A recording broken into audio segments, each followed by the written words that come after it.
குறைந்த விலை நிறைந்த தரம் தங்கள் தேவைகள் அனைத்தும் ஒரே இடத்தில் ஜெயச்சந்திரன். நேரடி நெல் கொள்முதல் நிலையங்களில் மூட்டைக்கு தலா 40 ரூபாய் கமிஷன் பெறப்படுவதாக மாநில பாஜக தலைவர் நயினார் நாகேந்திரன் குற்றம் சாட்டினார். சென்னை மீனம்பாக்கம் விமான நிலையத்தில் செய்தியாளர்களை சந்தித்த அவர் 17% உள்ள நெல் கொள்முதல் ஈரப்பதத்தை 22% உயர்த்த மத்திய அரசு குழுவை அனுப்பியுள்ளதாகவும் அதற்காக பரிந்துரை செய்ய தாம் நேரடியாக அங்கு செல்வதாகவும் கூறினார்.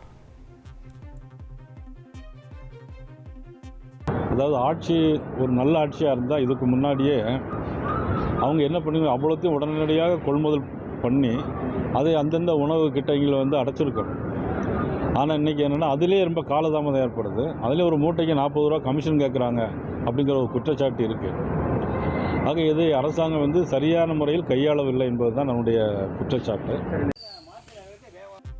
பீகாரில் இந்தியா கூட்டணி வென்று ஆட்சி அமைத்தால் கொலை, கொள்ளை மற்றும் ஊழலிலிருந்து மாநிலத்தை விடுவிப்போம் என ராஷ்டிரிய ஜனதா தள தலைவர் தேஜஸ்வி யாதவ் சூளுரைத்தார்.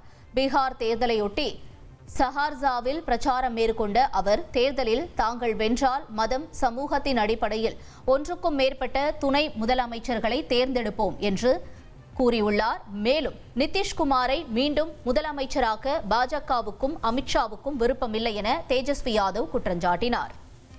குறைந்த விலை நிறைந்த தரம் தங்கள் தேவைகள் அனைத்தும் ஒரே இடத்தில் ஜெயச்சந்திரன்.